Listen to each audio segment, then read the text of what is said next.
I'm also a longtime David Cronenberg fan. And if you're not familiar with him, he's been making movies since at least the 70s. Although technically, I think his first film was released in 1969. But his movies definitely aren't for everyone or for the faint of heart. He kind of works within the genre some people refer to as body horror. So, kind of playing with or examining the fears and insecurities we have about the human body, about our own bodies. And then he kind of mixes that with erotica. So, kind of reminds me of Clive Barker a bit on that count. And so he has a lot of classic or cult horror or sci-fi films under his belt. Back in the 70s, he made Shivers and Rabid. I remember Rabid starred adult film actress Marilyn Chambers, who I think was famous for, was it Behind the Green Door or something like that? And then in the 80s, he made Scanners, Videodrome. Some of you might be familiar with the that scene from Scanners that's kind of become an internet meme of there's the guy sitting at the news desk and suddenly his head literally explodes. And I'm trying to think if it was Kyle Kalinske. Someone used that. I've used that meme in some of my videos. It might have been Kyle Kalinske who used that meme and actually got in trouble on YouTube for it. I don't know if he got like some kind of strike or something like that. And he also did the film adaptation of Stephen King's The Dead Zone, The Fly, which arguably might be one of his most famous films. Definitely one of his more mainstream films. But also a lot of body horror in The Fly, if you've ever seen that, with Jeff Goldblum. He did Dead Ringers, Naked Lunch. I think he kind of took a lot of artistic license. I'm a fan of a lot of the beat literature authors like Jack Kerouac, Allen Ginsberg, William S. Burroughs. Naked Lunch is a William S. Burroughs book, and Cronenberg turned that into a film. It's pretty wild.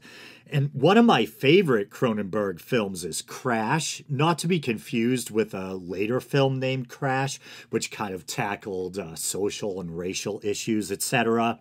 The Cronenberg film Crash is about a group of people who sexually fetishize car crashes, and they intentionally get into car crashes and have sex afterwards or during. It's absolutely crazy. And then he did Existenz, which I liked, but I don't know how well that did. A History of Violence with Viggo Mortensen. And that's another one of his films that kind of broke away from just being a cult classic and achieved a lot of mainstream success. And that brings us to the film that I recently watched, which also stars Viggo Mortensen. And so I was kind of browsing around looking for, some recent releases that might be interesting. And I almost passed on it because I saw the poster art and it was for a film called Crimes of the Future. And I thought that just sounded like a really generic title. My first impression was it's probably some mediocre, straight-to-video sci-fi movie, and somehow they got Viggo Mortensen to star in it, which seems like an actual trend recently where they get big-named actors who are maybe, I hate saying it this way because a lot of them are still very talented actors, but who are maybe viewed as being a little past their prime, like Bruce Willis, etc. And somehow they get, money. They get them to star in these kind of lame straight-to-video movies. So I thought maybe it was something like that. But then I found out it was directed by Cronenberg. I'm like, whoa, I'm definitely checking this out. And here's a little fun fact. Cronenberg released another movie in 1970, also entitled Crimes of the Future, which I've never seen. But supposedly the two films have nothing to do with each other plot-wise. But this film, the 2022 film entitled Crimes of the Future, is absolutely insane. It's pure Cronenberg.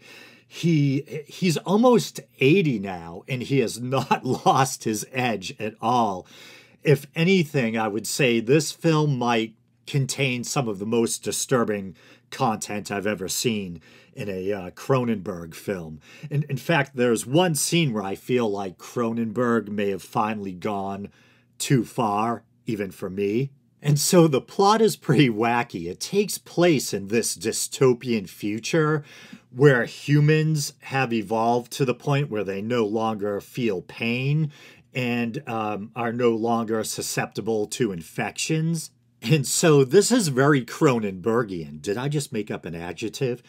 But since people no longer have to worry about infections and they can no longer feel pain, they develop these extreme fetishes, including surgery. Surgery becomes sexually fetishized.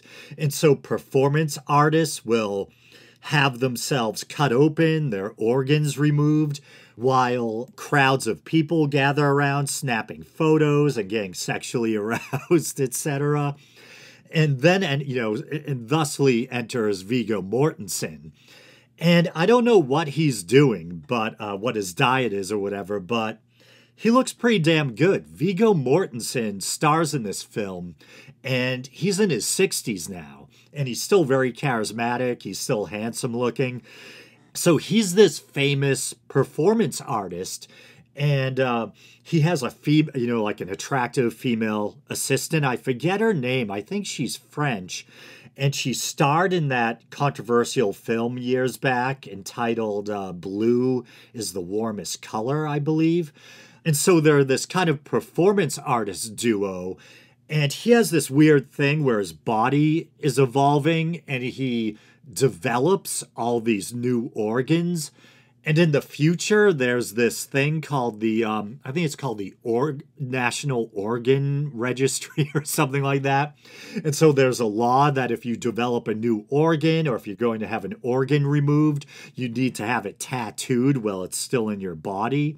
Very strange. And so he'll kind of spontaneously grow these new, they call them neo-organs, and then he'll have them removed in front of a crowd, in front of an audience, and it's sexual for him and his partner who removes the organs, and it's sexual for the crowd. Yeah, very crazy, but very kind of typically Cronenbergian once again. And if you're prudish about nudity, I definitely wouldn't watch it. I am not, and I'm very... I don't want to make myself sound like a perv, but I found that actress I mentioned very attractive, and she has a kind of a prolonged nude scene, which gets a little disturbing because it involves Viggo Mortensen kind of remotely operating on her or cutting into her. Very, once again, strange. But I think Cronenberg likes to do that, kind of turn the viewer on and then disturb them at the same time and kind of mix up that body horror with erotica and maybe even get you to ask, what the hell kind of person am I? Is this turning me on or whatever? But where I thought the film may have gone too far is, so there's this kind of, I'll call it a subplot, but it ends up tying into the main plot. It becomes a pretty important plot development, where it looks like human beings are evolving. It's crazy. So that they can eat or digest plastic. And you find that out later on. But you notice during the film that there are some people who have trouble eating conventional food. And they even get into these kind of H.R. Giger-esque organic chairs that rock them around and move them while they're eating in an attempt to help their digestion. And you find out it's because people are evolving to eat plastics. And I don't know if he's sending a message about how we kind of poison the environment with all our plastic or synthetic waste or whatever. And maybe it would make sense, wouldn't there be some kind of poetic justice or whatever, that if we eventually evolve to the point where we could eat this crap we're polluting the planet with or whatever.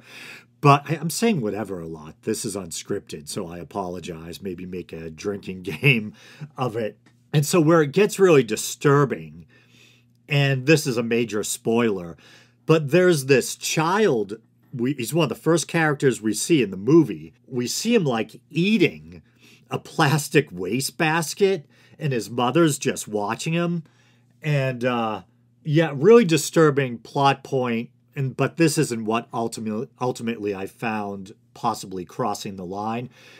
His mother is just disgusted by him, and she ends up killing him. And as if to intentionally wound the father, and the father is played by, I think it's Scott Speedman, who was in the Underworld films with, was it Kate Beckinsale? Is that her name? One of the many gorgeous women that somehow Pete Davidson managed to reel in. Don't know how he does it. But anyway, she calls the father and says, that creature you call a son or whatever is dead. You know, you can come get his body. And the father shows up, and you can tell he really cares about this kid, and he's just devastated and heartbroken. He's sobbing. And so once again, major spoiler alert, it turns out that this kid is one of possibly the first person to be naturally born with the ability to digest plastic, as crazy once again as it sounds. And at first you think his father is just this total degenerate. Like, his father follows Viggo Mortensen's character around, and he tries to convince Viggo Mortensen to perform a public autopsy on his son's body. And you're like, oh, this guy's just this weird, scummy, you know, degenerate or whatever. But it turns out the reason why he wants it done is because he believes that this is the next step in human evolution, and he wants people to see what his son was born like and what the future holds, you know? And so the film keeps building up to that. It's going to climax with this kid's autopsy, which is a very disturbing idea. And I figured it wouldn't be a big deal, that they'd kind of shoot around it in a certain way where it wasn't too shocking. But where I thought things may have gone over the line is, and I think they use CGI, but they basically show the kid's completely, the kid's nude corpse being operated on remotely. And I thought it just really disturbed me. It was too much even for me, and maybe that's what Cronenberg wanted. But I thought they could have strategically shot it in a way where you don't see the kid's body like that or something.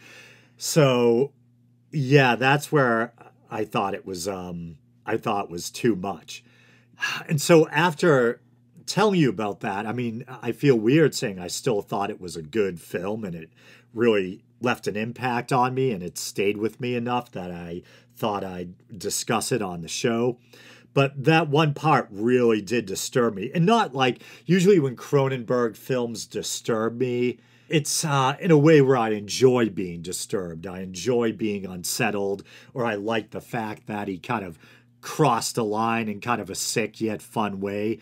But this disturbed me in an unfun way, in a way that I'm like, I don't know, man. I don't know if they should have gone that far. But I've gone this far, so I might as well spoil the ending. You can always skip ahead if you plan on watching this disturbing film I just described in detail. But throughout the movie, you see people eating, including the kid's father, eating these candy bars. And I thought they were just candy bars, but turns out they're made of plastic. And there was almost like, and the father was the leader of it, this cult of people who surgically had their bodies altered to be able to digest plastic. And so they eat these purple plastic candy bars. And so the film ends with Viggo Mortensen's character in one of those chairs to try to help him digest normal food. And he's having a really hard time with it. And so he and his assistant are both like, it's finally time. And she hands him one of the plastic candy bars. And he takes a bite of it. And all of a sudden, I think it might go black and white. But he's just looking up. And it looks like he's just experiencing this profound pleasure or relief. And it's even like his eyes are tearing up. And so I think the film is leaving on the message that people really are evolving to the point where the next natural step in evolution is going to be to eat plastics.